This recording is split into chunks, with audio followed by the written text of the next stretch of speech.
Hello, ladies.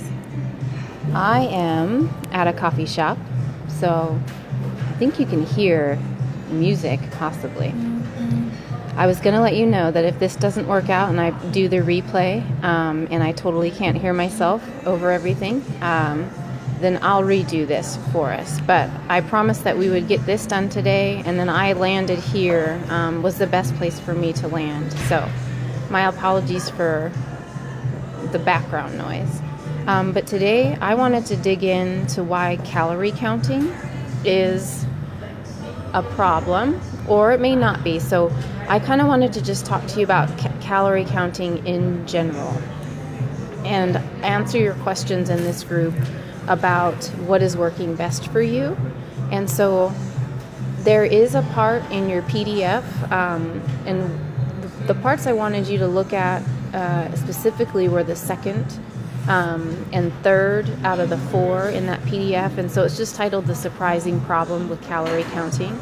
And the first part talks about just the calories going in and the inaccuracies about getting the proper idea of what's actually happening. So as far as even just like absorption and how preparing your food can change the way your body uses the calories.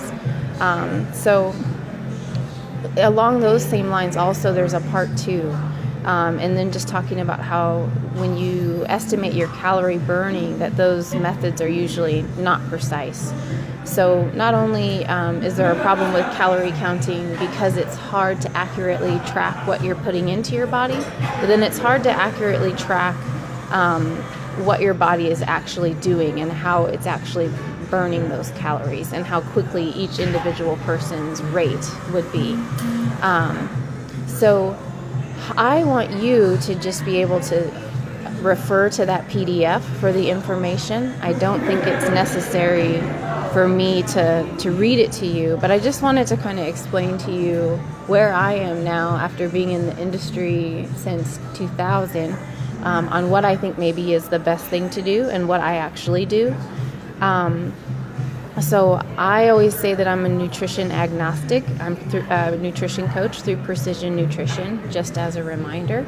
And so all of the materials that you get in this course are going to be from Precision Nutrition, and then I'm able to use those and teach with those since I am a certified coach.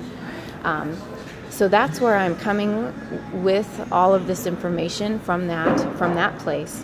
And so from that place, I do want to just let you know what all has worked for me and why I've chosen this method of coaching.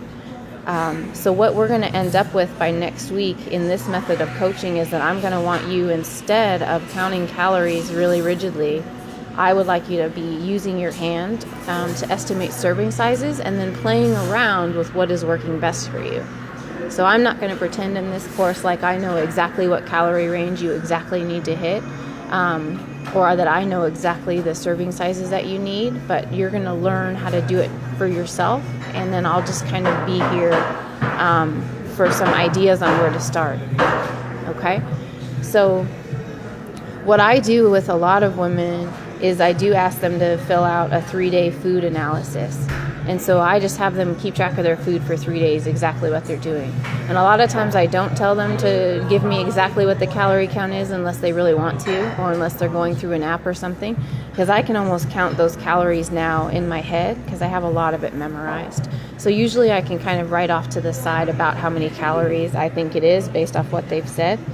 And so I do recommend that all of you ladies eat at least 1,500 calories. If you're doing any kind of calorie tracker, 1,500 calories would be the bare minimum with the exercising that I'm hoping that you're doing.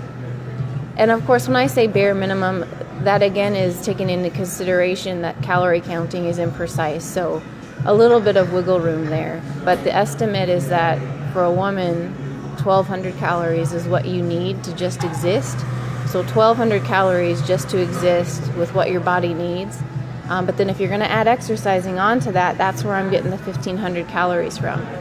And if you do have body fat that you want to lose, you don't need to be doing drastic cuts just yet, okay? So what I would like you to maybe do is on your own keep track of your food for 3 days and just actually check out what the calories are. Even though I'm telling you that the calorie counting doesn't need to be precise, like I want you to maybe just be aware, okay? And so then the ranges that we're going to end up giving you, I'm going to talk more about next time, is like the calorie ranges for that, for a woman. The serving sizes that you're going to see are going to be between 1,500 and 2,100 calories when you use your hand to actually be the judge, okay? So we're still kind of working off of what calories are in the food you're eating, but we're just trying to teach you how to do it just by looking and having you not be so worried about sticking to the exact number, because it's probably not ever going to be exactly the number. So once you look through this kind of literature, the parts over the calorie counting, and seeing those different things, I'm hoping that you will be convinced that maybe, unless it's really helpful to you, you might not have to do it as closely as you think, okay? And I'll put another link in that I did with another group that just talks about how I want you to get at least 1,500 calories if you're going to be exercising as a woman, and then also at least 60 grams of protein to just exist. And I'd like you to get a little bit more. So there's another video that I'll put in here as a resource. It's like a clip off of a longer video. And I just wanted to be available for any questions, okay?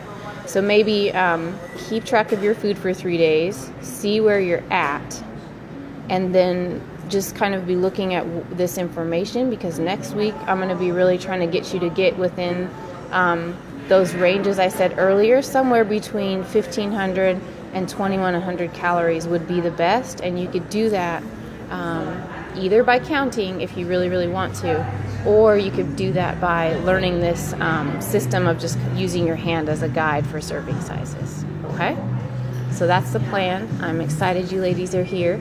And this is going to be moving in next week, our last week of the free trial. So I'm hoping that by the end of this free trial, you'll have a really good handle, even if you don't continue, on what it is that you need to start with. But then if you do continue, I'm hoping that we'll have a lot of fun for the rest of the 12 weeks. Okay? Learning all of this stuff and getting into more and more detail and questions and things. All right. I'll see you later. Thank you.